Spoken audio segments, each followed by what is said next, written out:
Welcome back. Today, we are going to explore a profound spiritual truth observed in thousands of people who live their entire lives trapped in the invisible cage of scarcity. It is something very few teachers are willing to say out loud, yet it is a mental law as precise and unforgiving as gravity. The truth is this: the very way a person walks down the street reveals the exact state of their spiritual and financial consciousness. This is not poetry. It is not a clever metaphor to inspire you. It is a fundamental principle of scientific prayer and metaphysical manifestation. The body simply does not lie. While the human conscious mind can feign optimism, while you can paste a smile on your face, and while your lips can repeat thousands of empty affirmations about wealth, your physical body expresses the brutal, unvarnished truth of your inner state.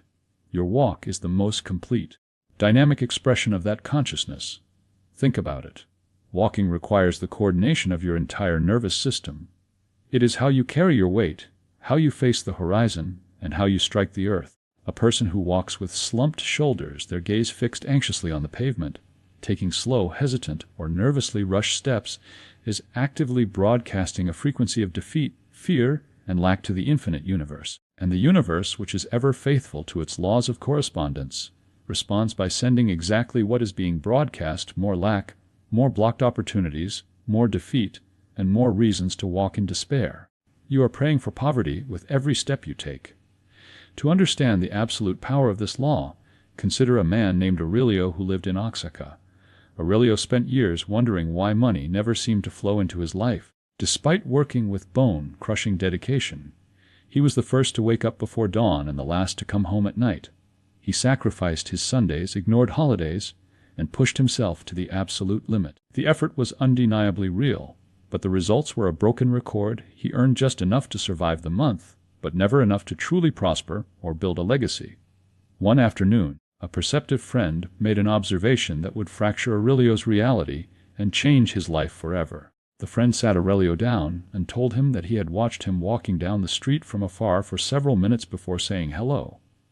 "What I saw broke my heart," his friend said gently. "Aurelio, you walk like a man who has already lost the war." His friend described how every single step Aurelio took looked heavy, as if he were dragging iron weights strapped to his ankles. His chest was caved in, protecting a heart that expected disappointment. His movements reflected an invisible but crushing burden. His entire physical vessel was screaming defeat before he even opened his mouth to speak to a client or faced a single challenge of the day. Those words struck Aurelio like a bolt of lightning. In a flash of deep spiritual clarity, he understood that it wasn't the economy rejecting him. It wasn't bad luck. It was the heavy, resistant frequency he himself was radiating with every single footstep upon the earth. He was physically acting out the role of a victim of circumstance, and the universe was giving him the exact script he demanded. There is a direct, inseparable, and continuous connection between the state of the physical body and the state of the spiritual consciousness.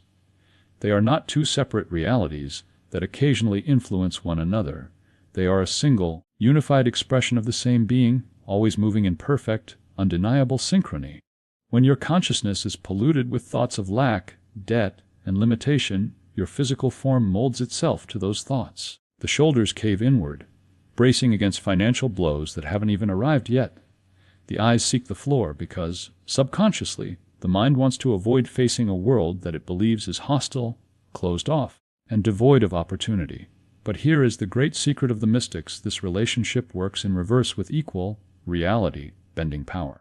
If you consciously take command of your physical vessel, if you deliberately modify the posture of your body and the rhythm of your walk, you instantly begin to alter the state of your consciousness from the outside in. This is not fake it till you make it.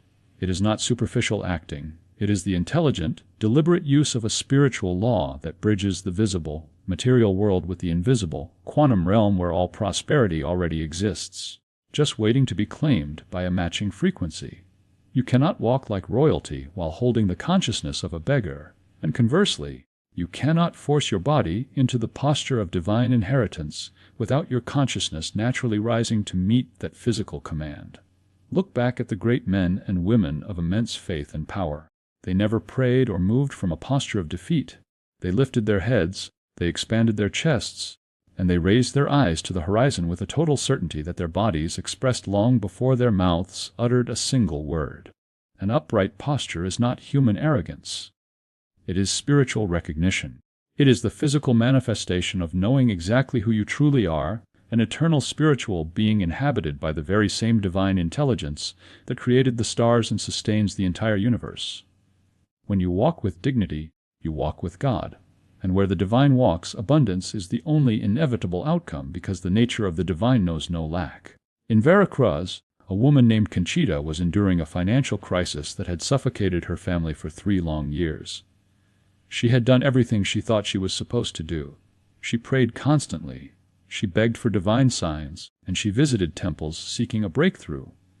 Yet her circumstances only grew tighter. Something in the very mechanics of how she sought spiritual help was violently blocking the flow of the wealth she was praying for. A seasoned spiritual teacher observed her one afternoon and asked a question that left her completely speechless. "Conchita, how exactly do you walk when you enter the temple to pray?"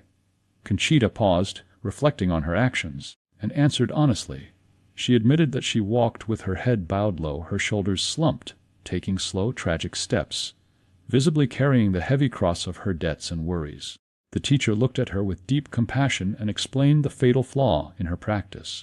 She was arriving at the sacred place broadcasting a frequency of absolute defeat before she even knelt down. Her body was announcing bankruptcy and victimhood to the infinite mind long before her lips could form the words to ask for abundance. She was asking for riches, but she was vibrating as poverty. The universe could not deliver wealth through a vessel that was physically clamped shut in fear. Conchita realized she had to change her physical prayer. She had to learn the walk of prosperity consciousness. Your gaze must be directed firmly forward and slightly elevated. You must never look down at the ground. The ground is where the dirt is. It is symbolically where the problems of the past reside. When you look down, your subconscious mind assumes you are shrinking away from a hostile world. By elevating your gaze toward the horizon, you communicate a powerful message to your deep subconscious. You are moving toward something magnificent, not fleeing from something terrible. It is a subtle shift in eye level, but it is a difference that the universe perceives with absolute precision. The rhythm of your step must be firm, measured, and constant. There must be no anxious rushing. Anxiety implies a fear that there isn't enough time or provision. Conversely, there must be no defeated slowness, dragging your feet as if the day is a burden. It must be the deliberate, steady step of someone who knows exactly where they are going, because they have placed their complete trust in the divine guidance that is leading them. Once your body is in perfect physical alignment, you step forward, but your mind must not wander to your grocery list or your unpaid bills. During these 3 minutes, your mind must hold a very specific declaration. It is not an empty mantra. It is a statement of absolute spiritual law that you will synchronize with the rhythm of your steps. As you walk, you silently declare, "With every step I take, I move toward my divine good. The abundance of God flows to me now. I am an open channel for the infinite prosperity that already exists in the divine mind." When you lock this declaration into the rhythm of your correct physical posture, you create a total prayer. Your mind, your physical body, and your spirit are working together in a unified, unbreakable alignment with the divine will. To make this a true vehicle of manifestation, the 3 minutes must be divided into 3 distinct, sequential phases of consciousness. Each phase lasts approximately 1 minute. As you begin walking, your first minute is dedicated to the act of letting go. With every step, you must internally declare that you are releasing all thoughts of lack, all limiting beliefs, and every painful memory of financial failure that has been blocking your flow. You cannot receive new, abundant blessings while the hands of your soul are tightly clenched around the ashes of old failures. Release is not surrendering to defeat, it is the aggressive clearing of space. You are creating a vacuum for the divine to fill what fear and anxiety had occupied for far too long. The final minute is dedicated to reception, and this is where most people fail. It requires you to do something that goes against all human conditioning. You must receive without resistance, without doubt, and without that toxic inner whisper telling you that you don't deserve it. To anchor this physically, the technique requires a specific gesture. During this last minute, open your arms slightly as you walk, turning your palms upward in a subtle but deliberate posture of total openness. Walk with your palms facing the sky, and declare in the silence of your heart, I now receive my divine good with gratitude and without resistance. I am worthy of God's abundance because I am a beloved expression of the divine. There is one more crucial, highly guarded dimension to this practice, the physical direction in which you walk.